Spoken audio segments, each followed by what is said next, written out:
Soul Devourer. This game has a parry, so makes it into parry review. So the parry in this game is actually pretty good. When I saw this game, I thought it was gonna suck. I was wrong. This game is actually good. It's not great, but for sure this is a good game. There you can see the tutorials for the parry. So you parry by blocking at the last second. Well, there is no block button, there's only a parry button. But if you do an imperfect parry, you will end up blocking and not taking damage. You know you perfect parried when you see the yellow thing. So the game does have a counter attack. So after you see the yellow thing when you parry, you press the attack button and you do the counter attack.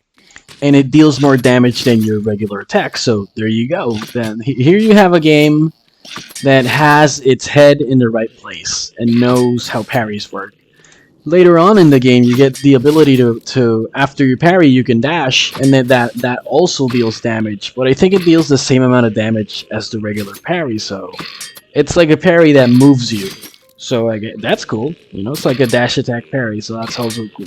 So on the parry metric, let's give this game a 7 out of 10 on the parry metric.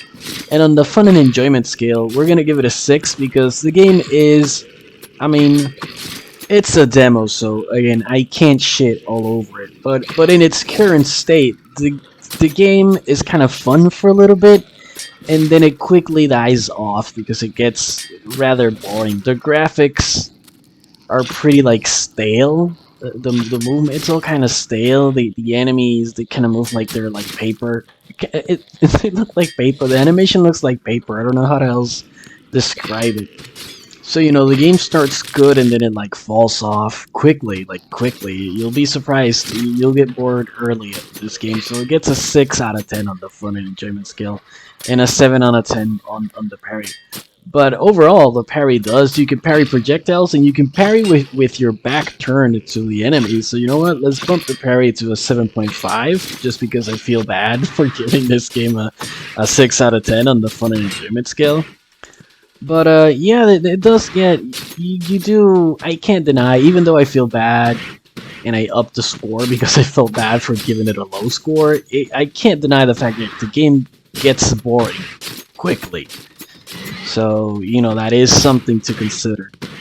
Like, again, so far, with these 2D Metroidvanias, the best I've played so far is Death's Gambit Afterlife, Nine Souls, Deviator, and I'm talking games that focus on parry, like a dedicated button for parry. That's why I'm not mentioning Hollow Knight, etc. And I keep calling them Metroidvanias. I'm more into what I tend to review in this channel for the 2D games are actually like Soulsvanias, if we're being technically correct. And this game falls short of that, you know, Death's Gambit, Nine Souls standard. It falls pretty short. I mean, I know this is just a demo, but whatever. I didn't like it. So thanks for watching, take care, and enjoy.